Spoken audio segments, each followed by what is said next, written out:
Je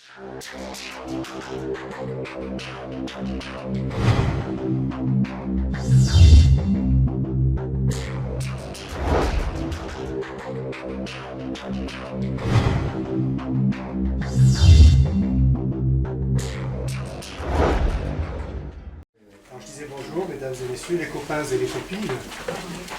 Sachant que copains et copines ont la même origine sémantique que compagnons. Voilà, c'est pour ça que je me suis permis une petite familiarité. Si je parle pas assez fort, vous me le dites, je serai le temps. Ce qui m'embête, c'est de mettre le micro parce qu'on est pas très nombreux. Non, ça va, Ça fait une barrière.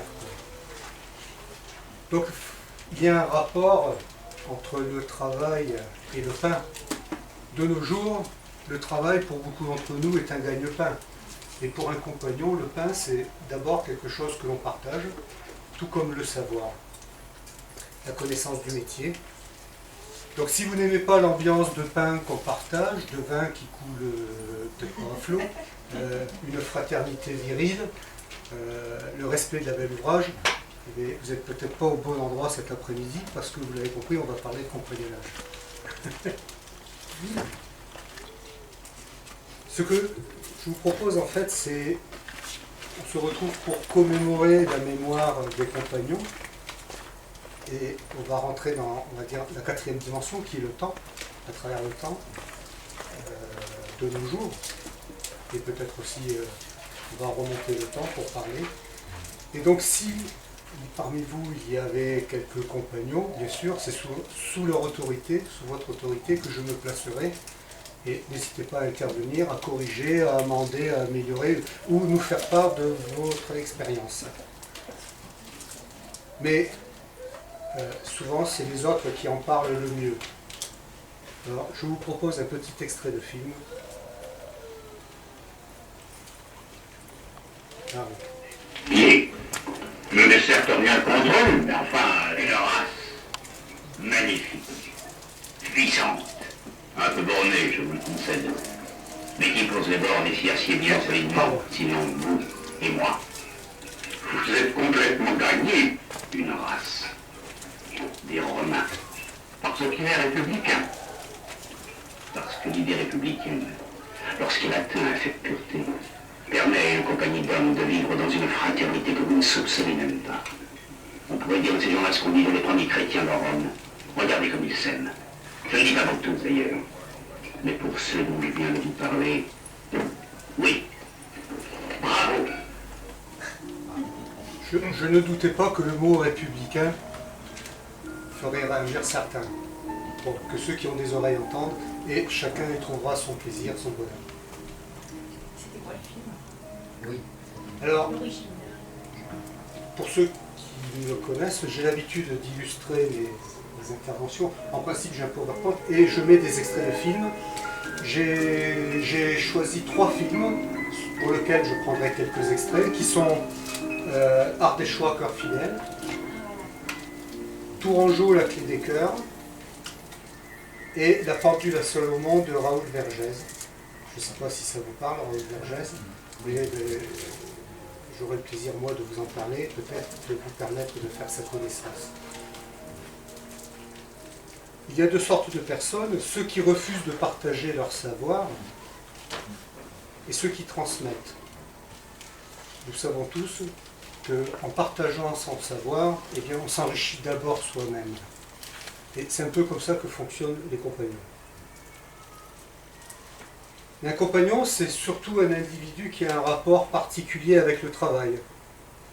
Là, vous voyez, j'ai choisi pour illustrer 2 images que j'ai tirées d'un petit ouvrage destiné aux enfants. Vous savez, moi je suis ce qu'on appelle un bricoleur du dimanche. Si je dois faire une étagère, je vais mettre 2 tasseaux que je vais acheter à un marchand de bricolage du coin. Ce genre d'assemblage, vous voyez, je ne sais pas le faire. Et ça, un compagnon va nous faire ce genre de travail. Et c'est ce qui m'a un petit peu donné cette notion de respect. Je vous propose un autre extrait de film qui va nous montrer ce rapport avec le travail. Alors dans les films, il n'y a pas d'effets spéciaux. Hein. Quant au décor, eh bien, vous les retrouverez aujourd'hui dans les différents musées du compagnonnage. Bien sûr, il y en a un qui est très célèbre à Tours. Moi, j'en fréquente un à Toulouse. Il y en a à Toulouse, mais on en trouve d'autres.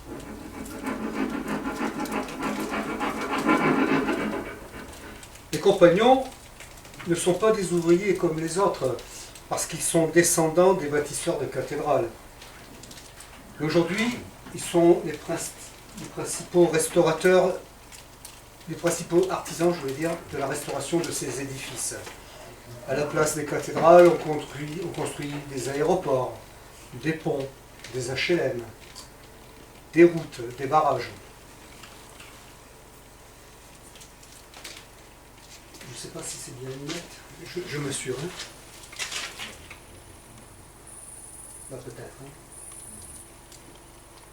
Bon, c'est des films qui sont un peu vieux. Posséder le savoir d'un métier constitue un vrai gage de respectabilité. Il offre la noblesse et la fierté de l'homme de métier. D'ailleurs, George Sand, qui a écrit un magnifique ouvrage... Oh pardon, excusez-moi, je vais trop vite.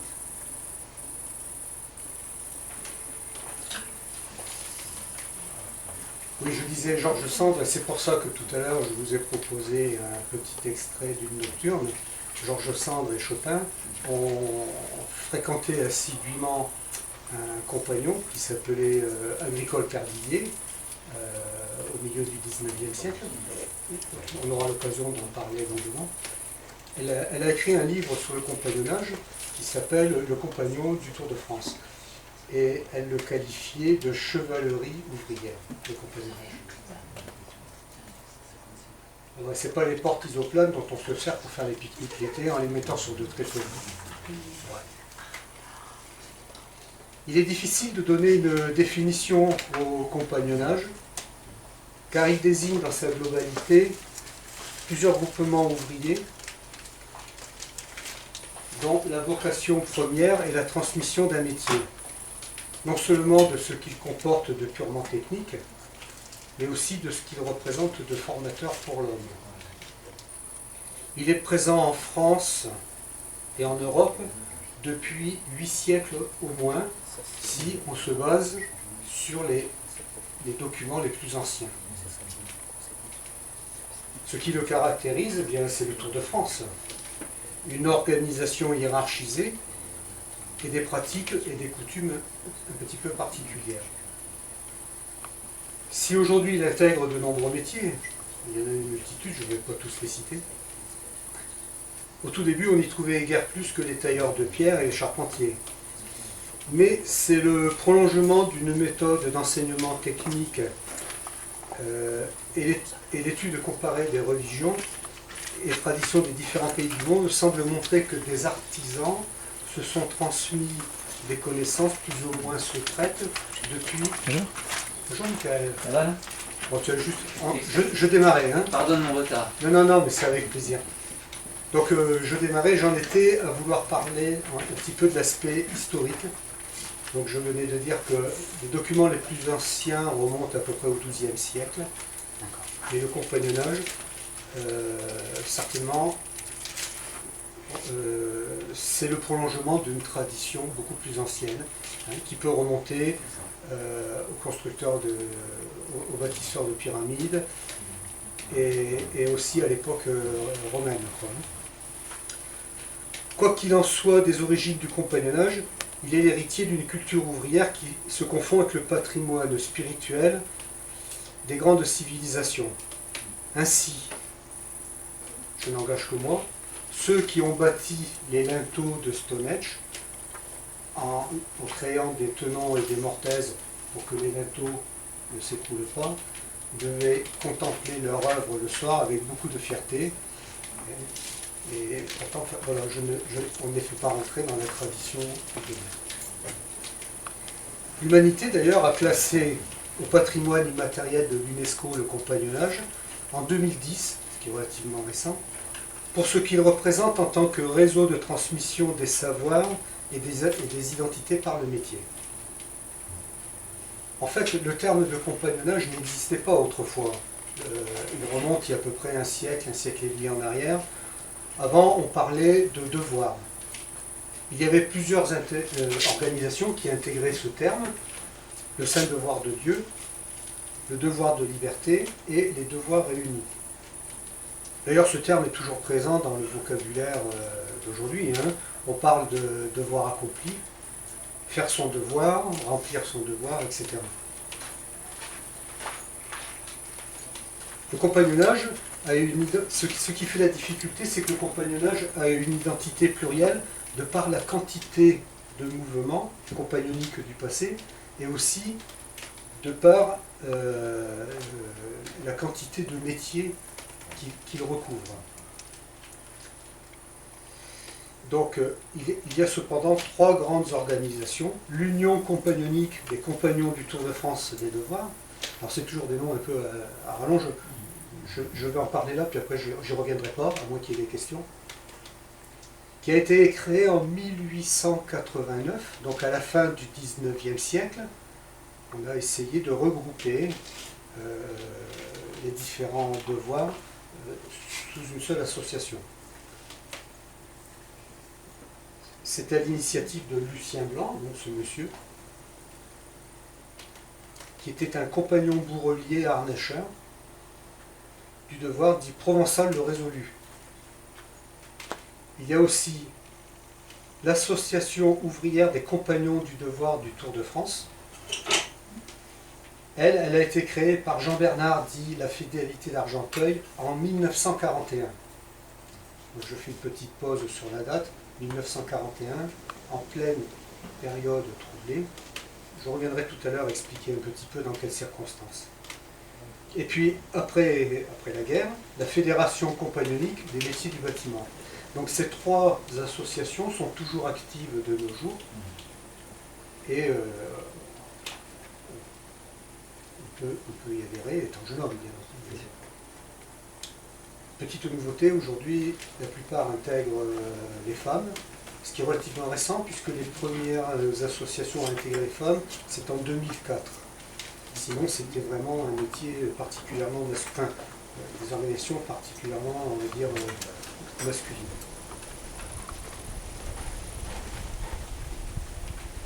Le geste ouvrier, en produisant des œuvres, construit l'homme lui-même. Ce que je dis, ça nous paraît évident, mais comme je disais tout à l'heure, par les temps qui courent, et quand on écoute les statistiques à la télévision du chômage, on aimerait bien qu'ils soient plus nombreux. Pilier de la formation, le compagnonnage est aujourd'hui un moyen original pour se former à un vrai métier, en ouvrant un large éventail d'embauches possibles, puisqu'il intègre de nombreux métiers. Un compagnon est à peu près assuré d'avoir du travail, ce qui est loin d'être négligeable.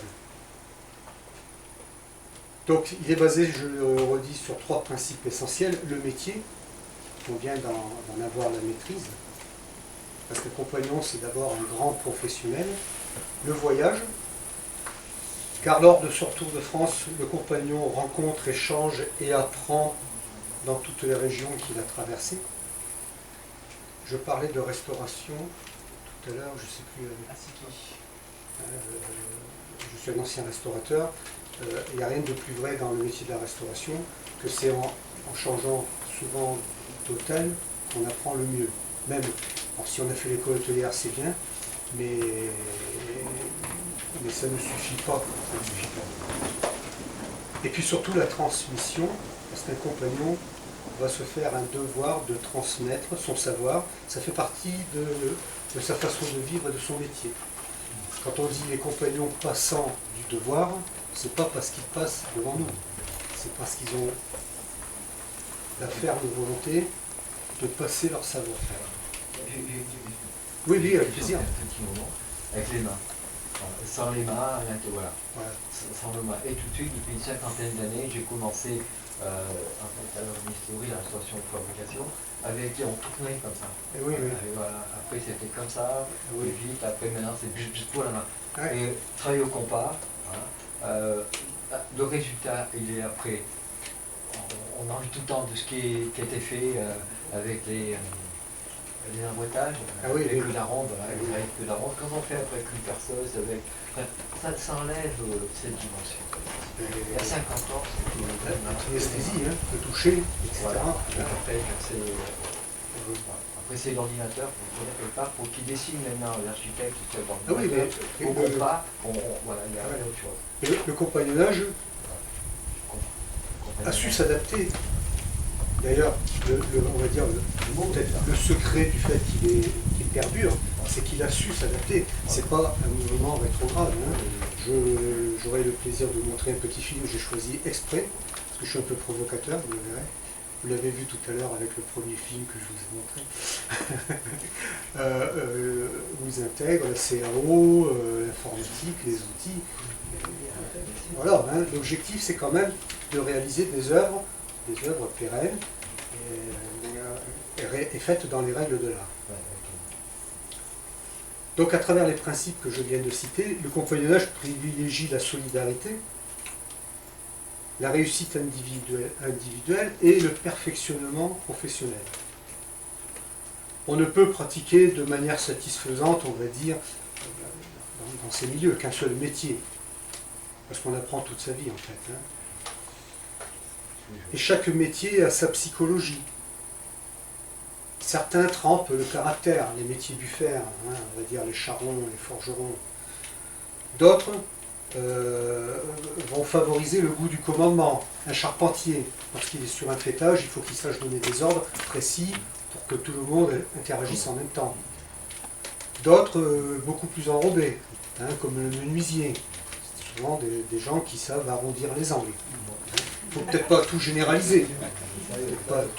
Mais on va dire, voilà. Donc on ne sépare pas les vertus morales des connaissances techniques. Certaines techniques ne sont-elles pas vaines sans la modestie, hein, voilà.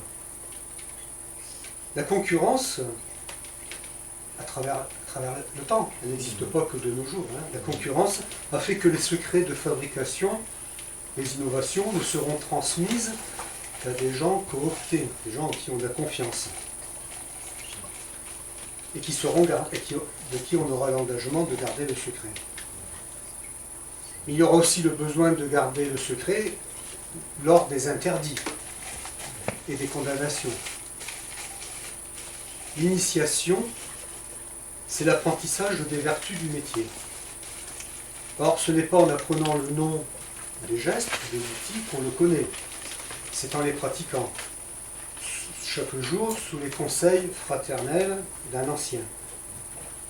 Former, j'aime bien la définition, former, c'est donner une forme à une matière rétive, hein, qui ne va pas toujours se laisser faire. Hein, que ce soit pour la matière, que ce soit pour l'esprit de nos petits compagnons et des petits enfants. Ah, pardon. Un peu rapide. Donc, je disais il y a quelques minutes, les origines historiques, il est difficile de les fixer. De fixer une date précise à la naissance du compagnonnage, ça nécessiterait de lui donner une définition qu'il n'a pas et qu'il n'a jamais eue. Les archives du compagnonnage ne remontent guère avant le XIIIe siècle. Déjà par principe, parce que souvent, chaque année, il y avait une coutume dans les Cayennes. Les Cayennes, ce sont les endroits où vivent les compagnons, c'est l'endroit où ils sont régis. Eh bien, on détruisait chaque année les archives de l'année d'avant. C'était une tradition. Donc il y a très peu d'archives. En dépit du manque d'archives, on peut raisonnablement donc estimer vers la fin du XIIIe siècle l'émergence des sociétés compagnoniques, un petit peu en réaction au groupement de corporations qui existaient. Hein. Il était très difficile à un ouvrier de s'installer, puisque souvent c'était légué de père en fils ou à gendre, hein, on va dire la responsabilité.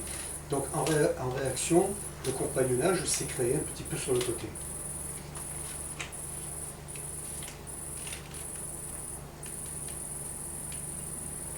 Donc les corporations étaient régies autour de 3 états, apprenti, compagnon et maître. De plus, le livre des métiers, qui fut rédigé en 1268 sous le règne de Louis IX, Saint-Louis, par Étienne Boileau, interdisait à tout ouvrier de quitter son maître sans son consentement. Donc, il y avait des règles. Et c'est par réaction à ces mesures que seraient nées donc, les premières sociétés de compagnons indépendantes des corporations. Elles ne prirent le nom, dont je disais tout à l'heure, de compagnonnage qu'au XIXe siècle, et se nourraient jusque-là des devoirs.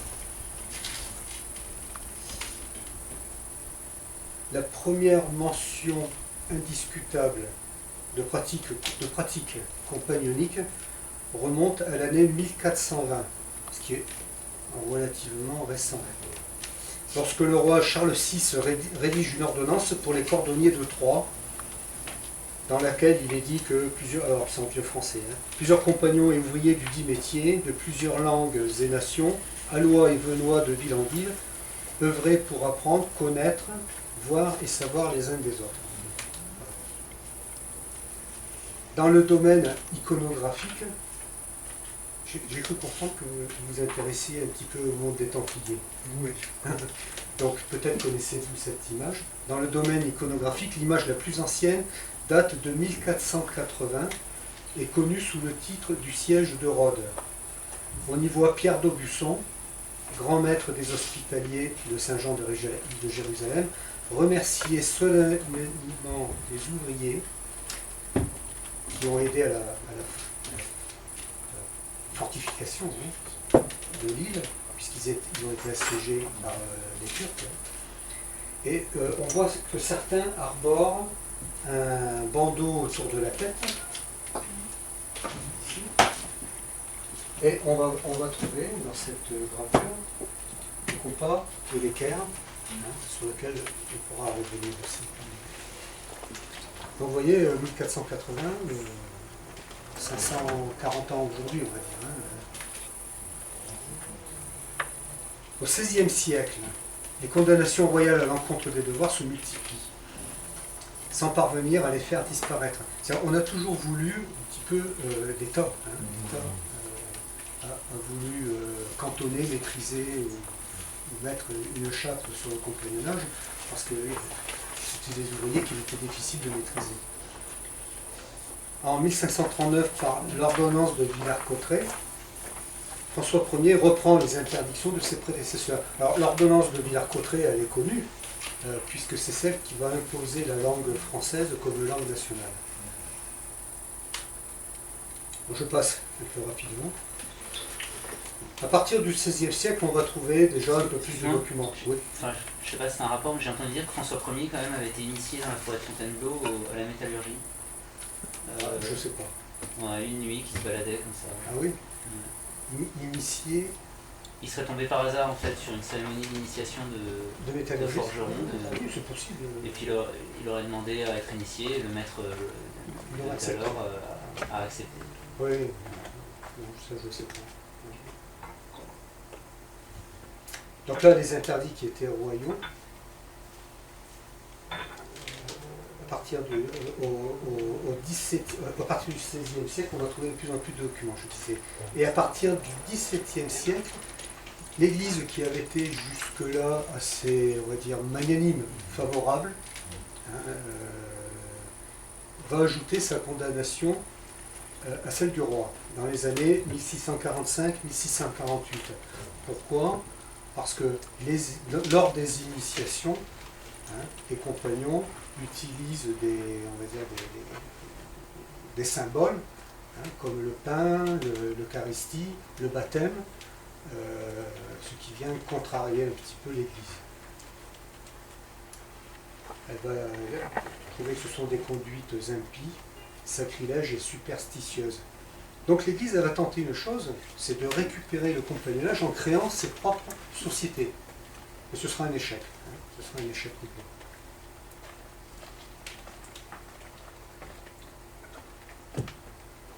Donc il y a eu comme ça tout au long, je vais abréger un petit peu, mais il y a eu tout au long de l'histoire, on va dire, des tentatives pour maîtriser. Je ne sais plus où j'en étais. on parlait de la corde à double nœud. Ouais. Alors je disais donc que pour construire une cathédrale, contrairement à ce qu'on pense, une corde suffit de la dimensionner. Il y a une autre notion qu'il est bon de maîtriser, c'est le nombre d'or.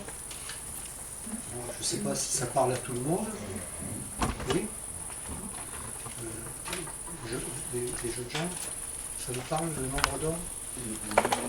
Oui. Alors, le nombre d'or, non. Je suis pas en train de... on peut s'endormir sur le nombre d'or. Oui. Le nombre d'or qui est... Donc je vais en parler parce que je ne résiste pas à la tentation de prouver à ton père que vous êtes beau. Je peux te solliciter de venir avec moi? De quoi? On va devant, ouais. Tu veux venir avec moi? T'inquiète pas. Parce que Faut que le tu nombre d'or, c'est la preuve que nous sommes beaux. Pas que toi, nous sommes tous beaux. Le nombre d'or, c'est une proportion qui était utilisée par les compagnons, qui remonte à la nuit des temps. On va en parler après, je parlerai de Dali. Et donc c'est une proportion qu'on va retrouver dans le corps humain. Alors, je ne sais pas, je prends cette corde, on m'en fait à peu près la même taille, sauf que je les mets à l'envers. Voilà, c'est une corde qui fait 2 mètres. Hein. On ne mesure pas 2 mètres, tu dois mesurer à peu près comme moi, quelque chose près. Mais si je prends une proportion, vous voyez, entre le trait du bas, bon, je vais le montrer comme ceci, hein. Ou même je vais te demander de bien l'attendre. Voilà, ce qui va m'aider. J'ai fait des repères entre le sommet du crâne et la plante des pieds. On va trouver à mi-temps, vous l'avez vu, ce repère qui est arrivé au nombril. Eh bien, la proportion entre la totalité de la longueur de la corde, de la totalité du corps, par rapport à la longueur entre le sommet du crâne et le nombril, cette proportion, ce rapport, va donner à peu près 1,618. 618, c'est ce qu'on a appelé le nombre phi. Phi, ça qui vient, alors je le dis pour vous, hein, de Phidias qui a construit l'acropole à Athènes. Et l'acropole à Athènes est entièrement construite, bon, tu pourras le regarder dans des ouvrages, dans le respect de cette proportion. Mais tout être humain est construit aussi sur cette proportion, c'est-à-dire le rapport entre le haut du corps, sommet du crâne nombril ou nombril plante des pieds, et le même qu'entre le nombril plante des pieds et la totalité de la corde. D'accord? Et ça fait à peu près 1,618. Mais si on tend bien la corde, vous verrez que la hauteur du corps est à peu près égale à celle de l'homme, bras écarté. Et que ce rapport, eh bien, il va arriver juste sous le bras. D'accord? Donc toujours dans la proportion dorée. Et ça, alors je ne sais pas si je l'ai bien expliqué, mais c'est ce qui explique que nous sommes beaux. Enfin, toi en l'occurrence. Voilà. Merci. J'ai été clair? Hein? 1,618, voilà, nombre d'or. Et donc, vous l'aurez peut-être appris, mais c'est aussi le nombre d'Avogadro. Ça, vous l'avez appris en mathématiques? Ouais, c'est jamais bien. C'est quoi déjà ça? Alors, le nombre d'Avogadro, ou plutôt, je dis une grosse sottise, c'est la suite de Fibonacci. Suite de Fibonacci. Excusez-moi pour la sottise. Suite de Fibonacci. Voilà. Vous prenez 2 nombres qui se suivent, et la somme des 2 nombres va vous donner un rapport avec le nombre précédent. 1 et 2 vont vous donner 3. D'accord? Le rapport de 3 sur 2 va vous donner le nombre d'or. Vous s'en approchez. 3 plus 2, 5. 5 plus 3, 8. 8 plus 5, 12. C'est une suite infinie, mais le rapport entre 2 nombres consécutifs va se rapprocher de 1,618. Il va se rapprocher. Plus le nombre va devenir grand, plus il va devenir proche et précis. Voilà. Et donc ce nombre est utilisé. Je vais essayer je montre juste un instant. Voilà. Ce nombre il est représenté sous le symbole de phi, c'est lettre grecque. Et on va le retrouver dans l'art, puisqu'on parlait de Perpignan et de Dali. Dali l'a utilisé dans certaines de ses toiles. D'autres, hein, d'autres grands artistes. Ça, c'est encore Dali. Mais Léonard de Vinci, Botticelli. Hein. C'est-à-dire que là, il faut voir en utilisant les perspectives. Hein. Donc, dans les proportions des perspectives, on va retrouver le nombre d'or. Chose que l'artiste a utilisée avant de faire la toile. Est-ce que tu crois que c'est la même... Tu peux remettre? Tu crois que c'est la même grenouille qui était dans le bénitier tout à l'heure? Elle a l'air complète. Non, mais peut-être que ça remonte... Il y a peut-être un rapport. Il y a peut-être un rapport un peu lointain avec la légende. Hein. Là, voilà, un nouveau Léonard. Alors tout à l'heure, je me suis permis de demander un coup de main pour trouver deux proportions. On en a trouvé d'autres, mais là on va en trouver d'autres. Hein. Entre la base du nez et la hauteur du nez, entre la largeur de la bouche et la largeur des yeux, dans le corps humain, quelle que soit la proportion, à part des gens dont la proportion est un peu hors nature. Hein. Mais on va retrouver ce nombre d'or, on va le retrouver à tous les niveaux et dans de nombreuses proportions. Et on va le retrouver aussi dans le système, on va dire le système non pas métrique, puisque le système métrique remonte il y a un siècle, et dans les mesures de longueur qui étaient utilisées au Moyen-Âge, qui était la coudée, ça c'est ma canne de constructeur, la coudée, hein, qui voit à peu près la longueur du bras, le pied, hein, qui fait à peu près le pied, alors la paume, hein, la paume c'est la paume de la main, la palme c'est les doigts écartés, l'empan c'est cette longueur, et de la même manière, si on prend une palme, je fais le rapport avec une paume, je vais trouver cette même proportion. Hein. Et si je prends une palme plus une pomme, je vais trouver un empan. Une palme plus une pomme égale un empan. Et une pomme plus un empan égale un pied. Et ça, toutes ces proportions étaient utilisées et maîtrisées par les constructeurs du Moyen-Âge. Hein, très bien expliqué dans les étoiles de Compostelle de Massonneau. Hein, pour ceux qui l'ont lu. Tu veux dire qu'on a une suite de Fibonacci dans cette canne? D'une certaine manière, non pas. Je dis une bêtise, non pas, mais on a des proportions La coudée, qui sont... par exemple, elle n'est pas équivalente à la somme de... Alors, la coudée, elle est égale, la coudée, la voici, le pied, pardon. La coudée, la voici, la coudée, elle va être égale à un pied plus un empan. D'accord. Hein, d'accord? Mais c'est pas Fibonacci. Fibonacci, c'est une suite de Le pied, là, ces mesures ont été basées sur le corps humain, à l'époque. Hein. Et ça remonte à la plus haute antiquité. mais le pied, il paraît que ça serait la longueur du pied de Charlemagne. Ah, ça, oui, on le dit, mais la coudée existait déjà avant Charlemagne. Là, tu as une coudée de combien? Ça, je l'ai fait à l'Histodénas. Hein. C'est toi qui l'as fait? Oui. Alors, je ne me rappelle plus, Ah oui, en toute honnêteté, je vais dire Ça une n'a pas bêtise, 600 et quelques, 60 et quelques centimètres. C'est une grosse coudée quand même. Ouais, en fait, j'enlève le pommeau. Ouais. Oui, c'est une grosse coudée. Hein. Parce qu'après, on va parler de coudée royale. Ouais, voilà, il y a différents. Il y a la coudée égyptienne, la coudée royale, la coudée maçonnique. La coudée... Alors, pour rentrer dans le sujet, selon ma connaissance, la coudée, on parle de coudée locale.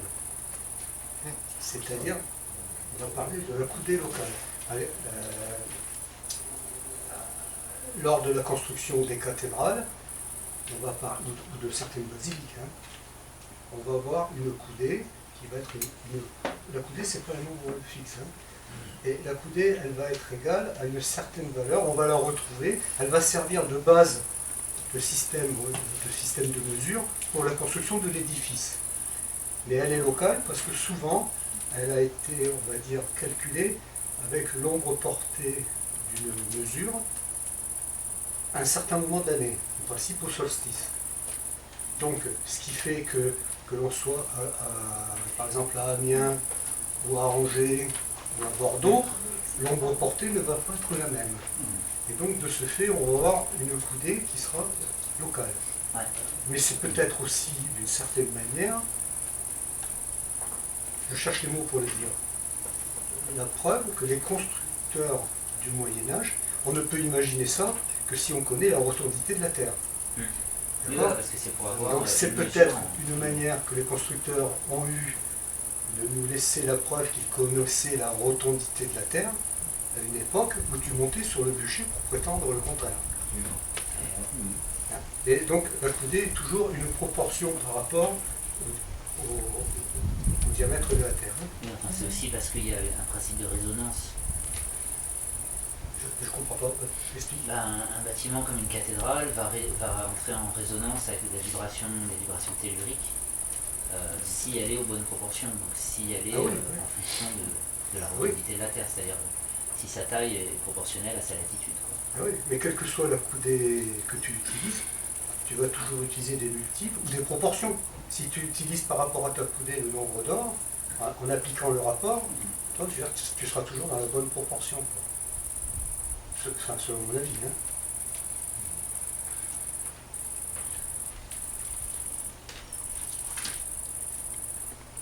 En plus, avec la cale, donc on pouvait utiliser, on relevait l'ombre, la longueur et la portée de l'ombre au solstice d'été et au solstice d'hiver.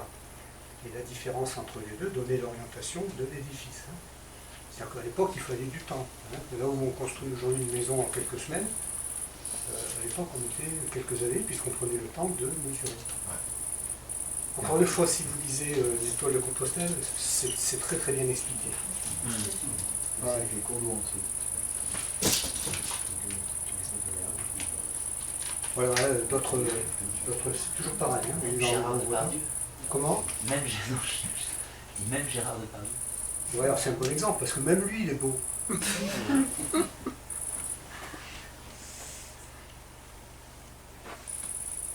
Pardon, hein. Donc on était parti à parler de ça en parlant du trait. Alors, pardon, je fais des bêtises. Voilà, ça c'est un tréteau, c'est pas un tréteau qu'on achetait chez Leroy Merlin. Hein. Alors, quelques ouvrages que vous pouvez trouver sur Internet, si vous vous intéressez à toute cette géométrie, il y a un très très bon livre. Alors, je vais essayer de voir, voilà. C'est les cahiers de Boscodon. Vous connaissez? Quelqu'un le connaît? Alors, c'est justement peut-être pour rendre un petit peu d'une certaine manière hommage aux bénédictins. Pardon, je vais essayer de... C'est où déjà Boscodon? Alors, c'est que, exactement, je ne sais Parce qu'il me semble y être allé, tu vois, avec mes parents Oui. il y a longtemps. pour moi, c'est en Provence. Ouais. À l'abbaye de Boscodon, bon, il y a eu des travaux de restauration, et il y a un moine qui a édité un petit ouvrage, hein, un certain nombre de cahiers. Attendez, je fais des bêtises parce que je ne maîtrisais pas encore. Enfin, c'est juste pour en parler. Hein. Comment je vais faire? Voilà, c'est là. Voilà. Il a édité, alors c'est entièrement fait à la main. Ça, vous pouvez arriver à le trouver sur Internet. Hein. Et c'est un petit traité de géométrie sacrée, ou de géométrie de l'art des bâtisseurs. On va y retrouver tous les sujets que je viens d'aborder. Hein.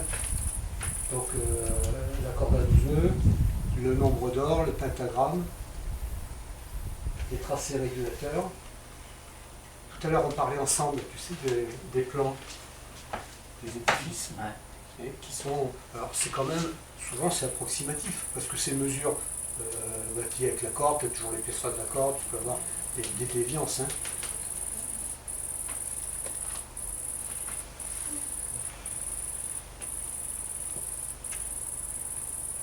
Voilà. On retrouve tout ce que l'on vient de dire. Donc, si vous êtes intéressé, ben, soit vous pouvez chercher sur Internet, soit vous me le demandez, je vous l'enverrai par Internet. Vous me laissez vos coordonnées. Alors, par contre, j'ai un souci. C'est que je n'ai plus sortir de la ici. Échappe. Alors là, j'ai tellement fait échappe que je suis même sorti de mon truc. Comme il faut. Hein. CTRL-Q, CTRL-X, Alt Ouais. F4. Comment? Alt F4. Alt F4. Ouais, ça marche pas. Alors, je vais tricher. Je vais y arriver. Mais je suis pas bon, hein. Ah, ça y est. Bravo. Ouais, mais je l'ai pas fait exprès. Je peux pas dire. Et puis, Sophie. pour parler d'un maître d'œuvre du Moyen-Âge, Villard de Honnecourt. Ouais. Ça vous parle, hein? Alors, je vais l'ouvrir, puis j'essaierai de faire pareil. Là, c'est pas bon. J'ai tout noir.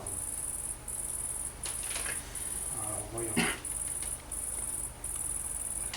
Villard de Honnecourt, c'est un maître d'œuvre dont on a retrouvé, il avait un petit cahier, donc il a fait son tour de France, et on a retrouvé ses carnets, hein, donc, qui sont, je crois, à la Bibliothèque nationale de France, en vélin, et partout où il est passé, il a fait des relevés de tracés, et donc c'est des choses assez intéressantes.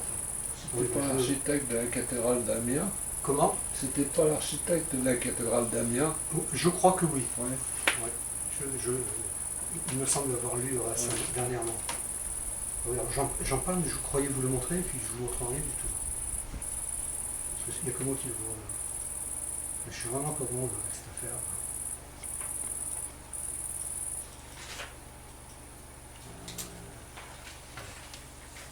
Je vais revenir ici.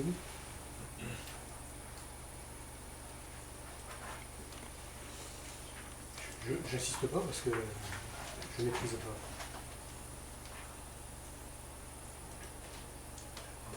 Donc, quand on parlait des tracés, ici c'était la cathédrale de Bourges, où il y a encore quelques vestiges d'épures tracées au sol par nos amis compagnons. Alors, je trouve que c'est quand même émouvant, parce que ça c'est comme les marques compagnoniques, hein.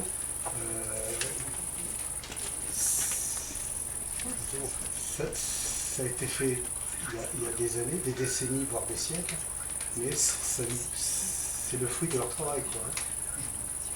C'était ciselé. Comment? Ciselé avec le... Non, je pense que ça a été, oui, peut-être dessiné. tracé, oui, oui. C'est pas tracé au crayon. Oui, oui, c'est pas tracé au crayon, ça dû être, oui, oui. Alors je reviens donc sur le rôle du rouleur, hein, pour revenir au fil rouge de mon exposé. Pour vous donner une idée, donc je le disais tout à l'heure, le rouleur c'est lui qui va négocier avec l'employeur, mais dans les moindres détails. D'ailleurs, regardez. Voilà donc embauché dans votre boutique, pourquoi? Ah, c'est parfait, absolument parfait. Vous commencez immédiatement, hein, parce que pour moi, Un instant, voulez-vous? Je dois vous dire les conditions que vous aurez à respecter avec nous. nous sommes tombés d'accord.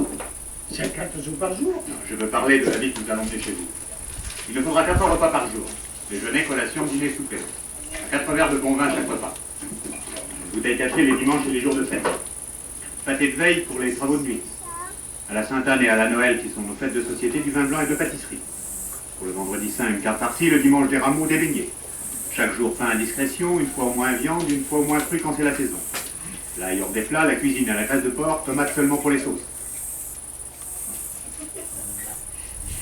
C'était comme ça. Hein. C'était vraiment codifié, ouais, tout était... Ah oui, oui, oui. En fait, bon, donc, extrait des films, hein, Tourangeau, Cœur fidèle, et Ardéchois, Tourangeau, La clé des cœurs, et Ardéchois, Cœur fidèle. Ces deux films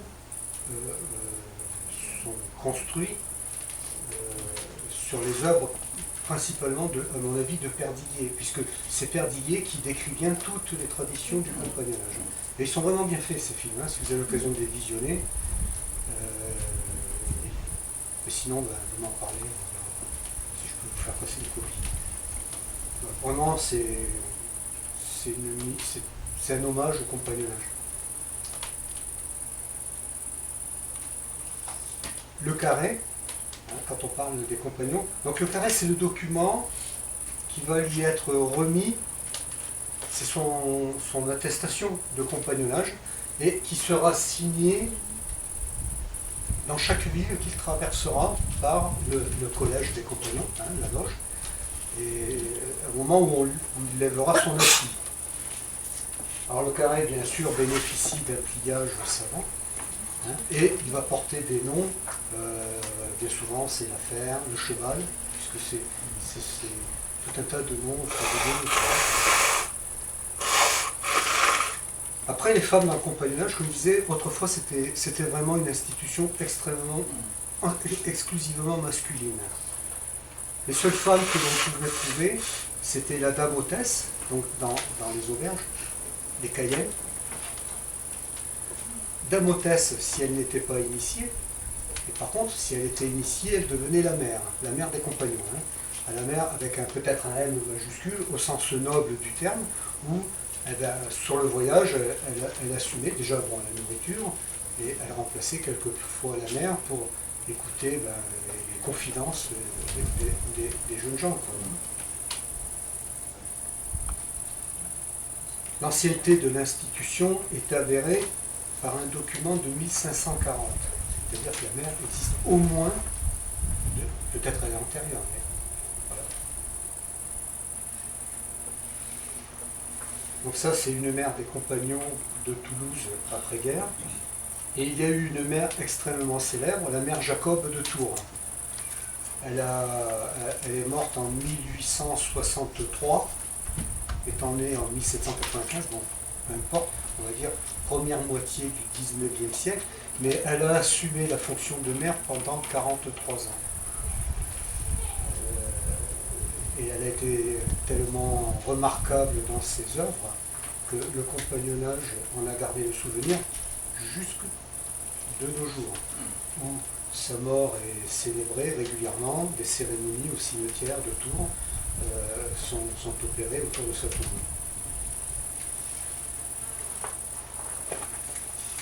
Et puis, il y a une autre tradition, c'est le topage.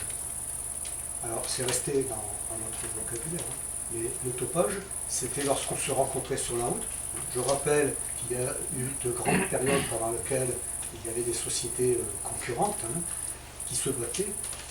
Et donc, le topage, lorsqu'on se rencontre, on pratique le topage. C'est un échange rituel.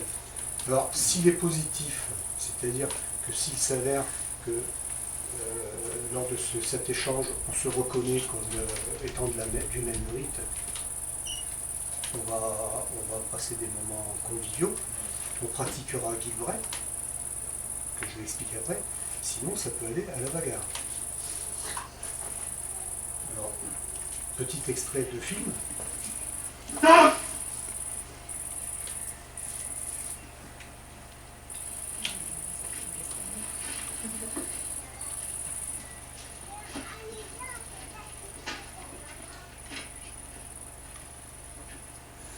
Qu'est-ce que vous voulez?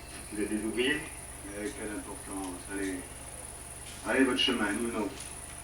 Dites d'abord ce que vous êtes.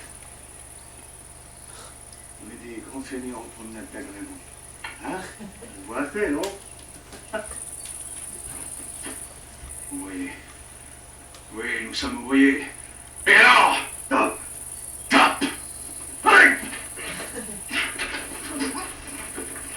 Des ouvriers, oui, comme vous. Quelle société? Mais où tient la société? Peu importe! Nous sommes des ouvriers, alors on a besoin de votre aide. Hein? Alors vous nous traitez comme des brigands. Ne raisonne pas et dites à société. Pour dire tu es un ouvrier, il n'y a que ce fumier d'enfant de maître Jacques. Honte du genre humain. Nous voilà tombés tout droit sur deux chiens de caveau. Cassons-leur la tête.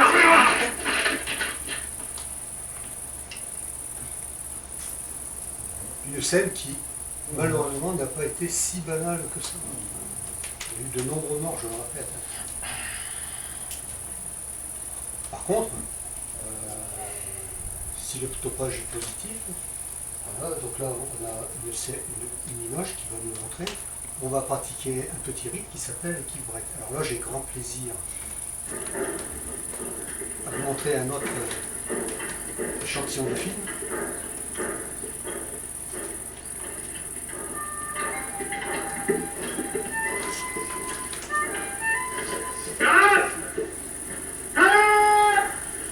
Paris vient la confiance. Un compagnon.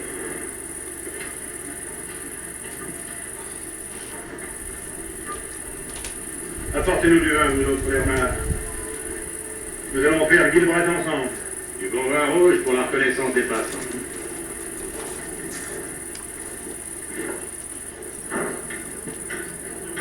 compagnon, sans doute? Oui, un Catherine. Initié de charpenterie à la gloire du père Soubise, notre maître. Mon nom, Bigourdin d'Angleterre. Enfant de Salomon, charpentier dans l'âme. Toujours prêt à le faire voir. Sacré gibon, qu'est-ce qu'il fait encore? Et toi, idiot, c'est une tradition de compagnon. Tradition ou pas, il faut le voir au boulot.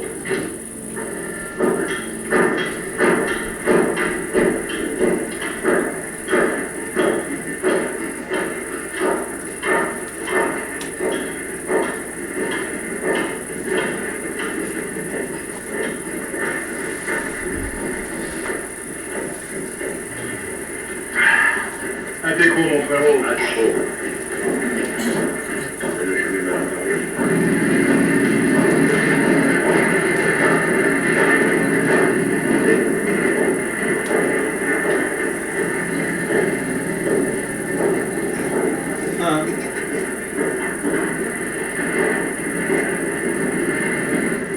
N'en dirons plus. C'est une danse rituelle. Hein.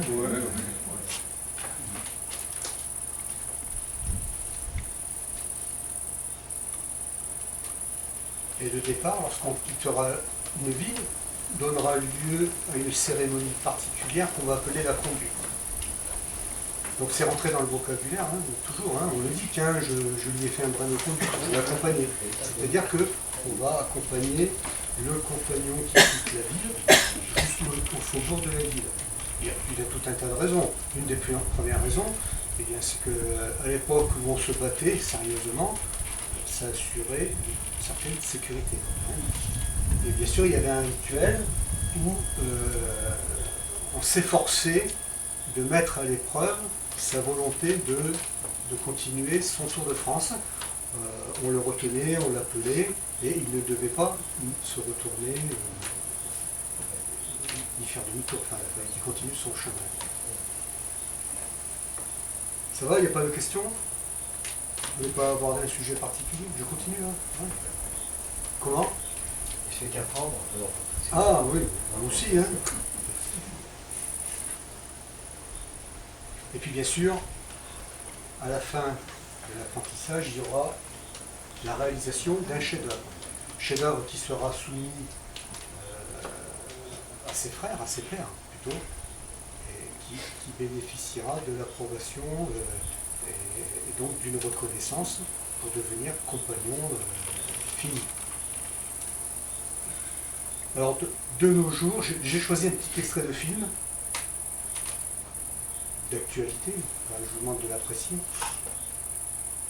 qui met en avant, on va dire, la modernité du compagnonnage. Hein, parce que souvent le chef-d'œuvre, on a l'habitude de réaliser des objets, enfin, des travaux, souvent un petit peu en relation avec le passé, l'époque gothique. Et là, il y a un compagnon qui a fait un choix complètement différent. Le miracle que je vais réaliser est une création qui s'inspire de divers éléments architecturaux. Ce qui m'intéressait vraiment, c'était d'avoir un défi technique pour pouvoir prouver mes compétences aux compagnons. Avant la taille proprement dite, il me faut d'abord concevoir et dessiner chaque bloc. J'effectue ce travail sur ordinateur, cela me permet d'imprimer les panneaux de taille dont j'aurai besoin pour la réalisation du murable. Et ça me permet également d'établir la feuille de débit pour pouvoir commander les pierres à la carrière. L'idée de réaliser un miracle comme travail de réception m'est venue lors de ma première année en Égypte. À l'époque, je travaillais sur le temple de Karnak et j'ai eu du coup l'occasion à plusieurs reprises de me rendre au Caire et d'y passer pas mal de temps. C'est à la suite de mes différentes balades dans cette ville que je suis tombé amoureux de son architecture islamique. Le fait de réaliser une pièce d'art islamique est quelque chose d'original par rapport à ce qui est choisi habituellement comme travail de réception. Habituellement, les sujets tournent autour de l'art gothique ou de l'art roman.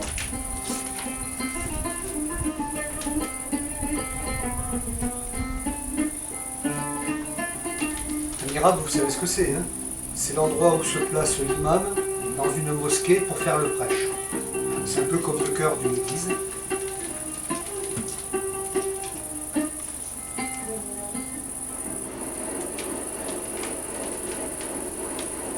La pierre que j'ai choisie, c'est la Hachmi. C'est une pierre que l'on trouve au sud du Caire, dans les carrières de Shah el-Tabal. Il est extrêmement difficile de trouver de bons outils en Égypte pour la taille de la pierre. Du coup, j'ai dû en forger la plupart, comme les ciseaux, les pinces de pose, la chaouta, le titu. Et il peut arriver n'importe où, il est capable de forger ses propres outils.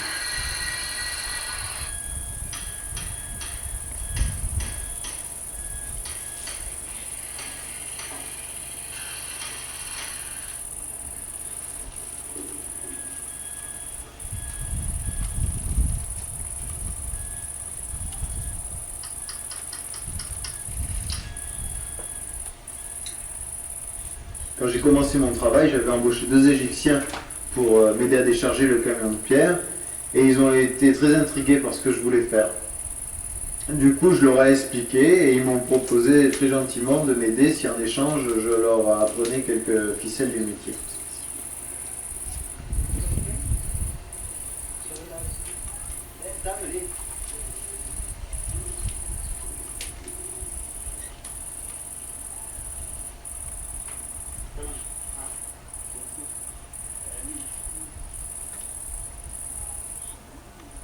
Pour inaugurer le travail, il est prévu que le premier vendredi du mois, les artistes de l'association se retrouvent pour prier devant le mihrab.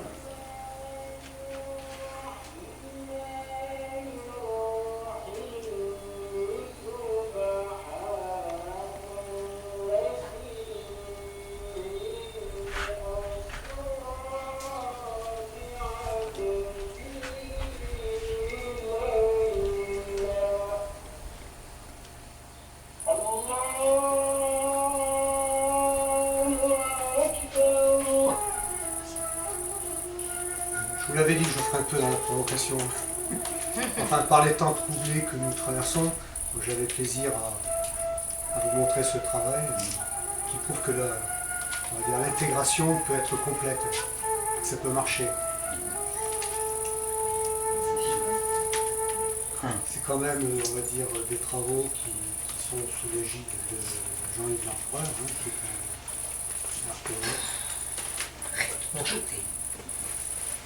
J'ai aussi quelques photos de chefs-d'œuvre.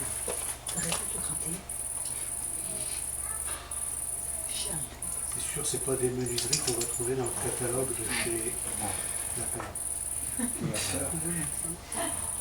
Ça met des glissages, je crois. Ouais, c'est fait exprès, hein. C'est fait exprès, c'est pour montrer justement la maîtrise de la métier. C'est une armoire. Et bien sûr, à la fin, il y aura le diplôme. Il y aura le diplôme de reconnaissance du métier. Ça va, ça vous plaît? Donc, il y a une cérémonie qu'on appellera donc la réception. Et donc, le compagnon, et les attributs du compagnon, on l'a vu, outre qu'il a toujours une tenue très propre, bien sûr, la canne et les rubans. La canne sur laquelle souvent le pommeau, on retrouvera son nom de compagnon, hein, puisqu'ayant été initié, il aura changé de nom, et souvent le nom sera double, composé de son origine, de son pays, hein, on l'a vu, et d'une de ses qualités. Alors soit c'est ses pairs qui lui attribuent son nom, soit il peut le proposer lui-même. Hein.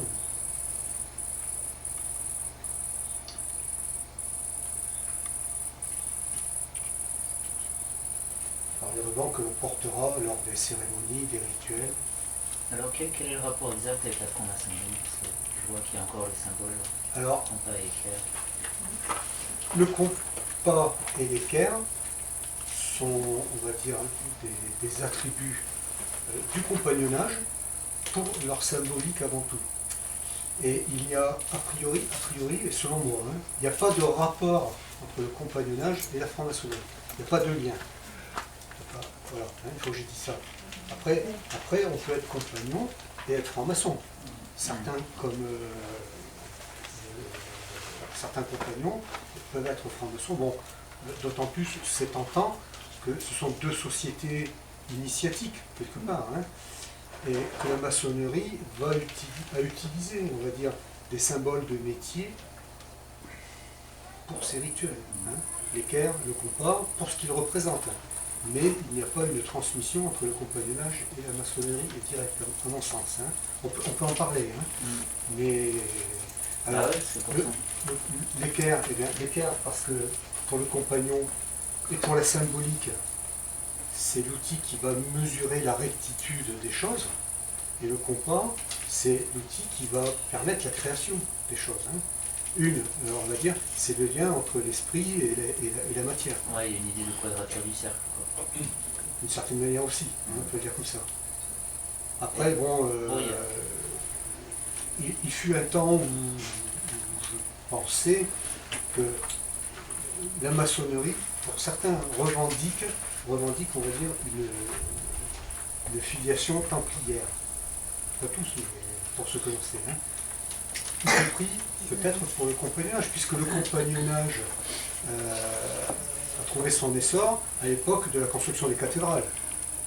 Donc moi, le lien que j'ai trouvé, c'est les Templiers qui ont souvent financé la construction des cathédrales, et peut-être aussi pour moi Saint-Bernard. Saint-Bernard qui a beaucoup aidé à la reconnaissance de l'ordre des Templiers, hein, puisqu'en plus il était de la même famille que le fondateur, mais Saint-Bernard, dont on prétend qu'il est à l'origine de la création des règles des compagnons. Donc il y a peut-être des liens. Ce qui est sûr, c'est qu'il y a une harmonie entre ces organismes. Mais de lien direct, je ne pense pas. Je ne sais pas si quelqu'un a un autre avis. Je sais pas, moi j'ai lu un bouquin qui s'appelle Jeanne d'Arcadie.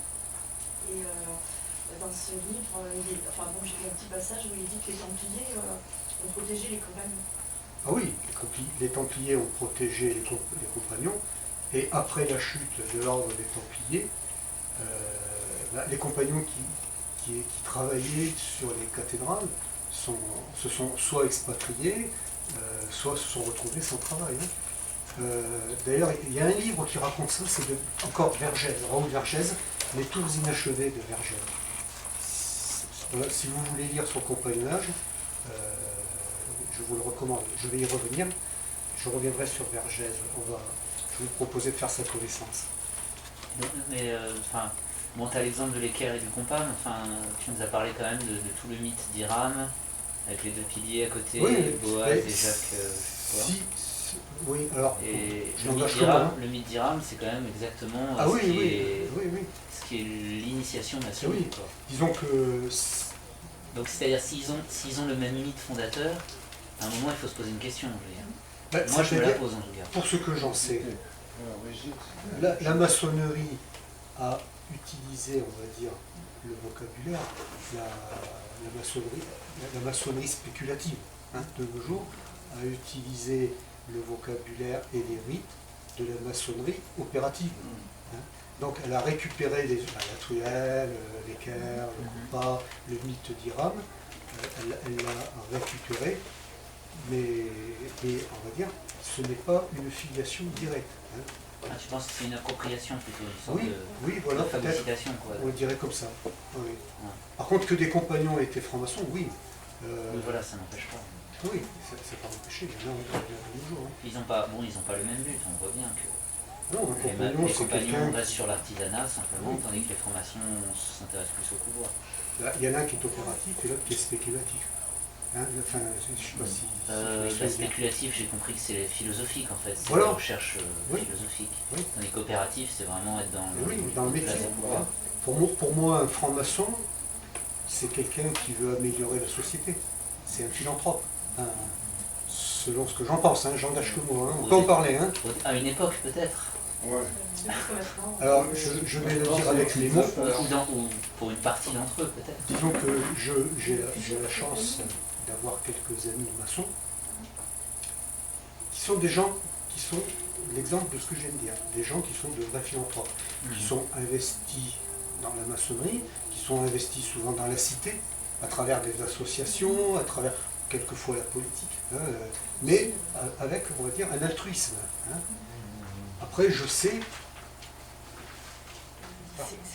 qu'il y a eu, on va dire, certaines obédiences affairistes. Hein. j'en parlerai pas trop parce que ma connaissance de cela, ce ne sont que des actualités télévisées. Je n'ai pas dans mes relations des gens où j'en ai eu, j'en ai croisé, et nos chemins se sont vite séparés parce que c'est pas les gens que j'ai plaisir à fréquenter. Ou des gens qui se sont trompés de voie. Hein. Selon moi, j'aime bien le dire avec une image, pour moi la maçonnerie c'est une cathédrale, et n'auront accès au cœur, à la connaissance, que ceux qui le méritent. Les autres, c'est des saltimbanques qui vont exercer leur métier sur le parvis de la cathédrale. Alors ça existe, on ne peut pas l'empêcher ça. Hein. Mais souvent, s'ils se sont trompés de voie, par quelques affaires, et souvent dans les loges, on s'efforce de nettoyer ça, de nettoyer ce genre d'individu. Ça n'empêche pas que ça existe. Hein. Ça, ce n'est que mon point de vue. Oui, c'est un point de vue, c'est intéressant. Voilà. Et je me base sur les connaissances, les relations que j'ai avec quelques maçons. On en a tous. Hein. D'un sens, tu dis que ça ne sert à rien de démoniser la franc-maçonnerie ou les francs-maçons, c'est simplement que c'est une institution quelque part comme une autre, avec des bonnes personnes et des mauvaises personnes. Oui. D'ailleurs, ce qui est regrettable, ce sont les affaires qui sont un faible pourcentage, qui ont sali l'image qu'on peut s'en faire, alors que moi, je fais partie des gens convaincus que ce sont des organismes, bien souvent des individus, altruistes avant tout. Deux mots, toi, de suite. Mais avec plaisir, oui. L'inné et l'acquis. Et l'inné, pour un n'y peut rien, on est comme ça. Oui, oui. Et puis l'acquis, on peut aussi se servir. Ouais. L'inné et l'acquis. C'est après. Ah oui. Il y avait une émission, j'ai regardé hier soir, une émission sur la franc-maçonnerie aux États-Unis. Ouais. Où je suis bien convaincu que c'était de vrais philanthropes. Oui, c'est là, oui.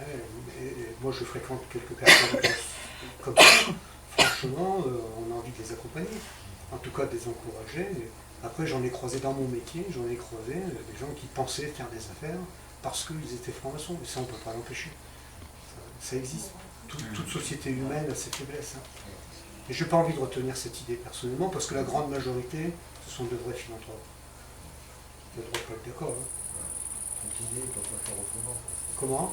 C'est un idée, je pense, à garantie à tous ces grands marathons d'êtres humains qui parfois la font faire.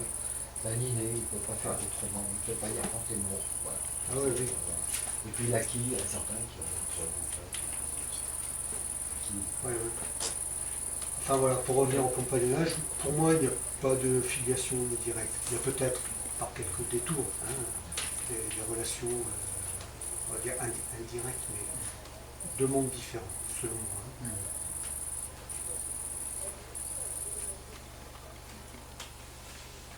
Pour résumer, bon, peut-être un petit peu tout ce qu'on a vu, c'est un document. Attendez, essayer de... Voilà. Faut que j'aille me promener là. Un document qui va résumer tout ce que l'on a dit. D'un type courant, personnalisé par des inscriptions manuscrites, cette lithographie représente le nouveau compagnon charpentier lyonnais devant la place Bellecour, avec un chien tenant sa gourde, symbole du voyage sur le Tour. L'habit souligne sa dignité. Il a reçu son surnom, ses rubans aux couleurs de son devoir, et sa canne, à la fois souvenir du jonc de Maître Jacques, signe traditionnel d'autorité, soutien sur la route et arme dans les combats. Disposé en zones symétriques superposées, le décor alentour est riche. Il rappelle le rôle formateur du compagnonnage. La formation professionnelle, avec les chefs-d'œuvre, charpente, escalier, et les outils mis à l'honneur, hache, herminette, fil à plomb, ciseaux, gouges, rabots, scie, bisaigus, compas, maillet. La formation morale, par l'exaltation envers du travail, de l'honneur et de la vertu. La formation culturelle, remarquable chez des autodidactes exprimée par de nombreux symboles à l'antique, amour, renommée, architecture avec le compas, vérité au miroir, sagesse en Minerve, justice avec le glaive et la balance, l'entrée du temple de Jérusalem qu'évoquent deux colonnes. Le décor révèle des habitudes particulières, comme le goût du secret, cultivé par tradition, pour échapper à la surveillance de la police, peut-être aussi pour ceux qui ne savaient déchiffrer que les premières lettres de formules apprises par cœur. UVGT, union, valeur ou vertu, génie, travail. UPFS, union, prudence, franchise, sagesse. GL, gloire, louange, JMJ, Jésus, Marie, Joseph. Il montre aussi les gestes rituels effectués au grand jour. En bas à gauche, un chant de conduite où le premier compagnon porte la canne et le baluchon de celui qui part et doit faire mine de le retenir. À droite, la guilbrette, signe de reconnaissance où l'on boit ensemble, bras et cannes croisées. L'aspect religieux est traité en deux zones, où se mêlent tradition chrétienne et récits légendaires. En haut, le saint patron, Saint Joseph, dans son atelier, et les pères fondateurs, Salomon sur le chantier du temple, dans la lanterne centrale, à droite, maître Jacques, ou peut-être le père Soubise.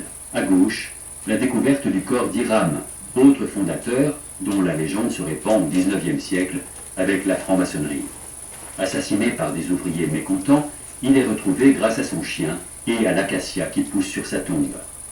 En bas, à gauche, le site de la Sainte-Baume, la colline du Saint-Pion et la basilique Saint-Maximin. Et à droite, Marie-Madeleine dans sa grotte, important lieu de pèlerinage qui lie le souvenir de la Madeleine et la légende de Maître Jacques. Destinée à commémorer un événement majeur dans la vie d'un compagnon, cette image populaire est une somme de la culture compagnonique.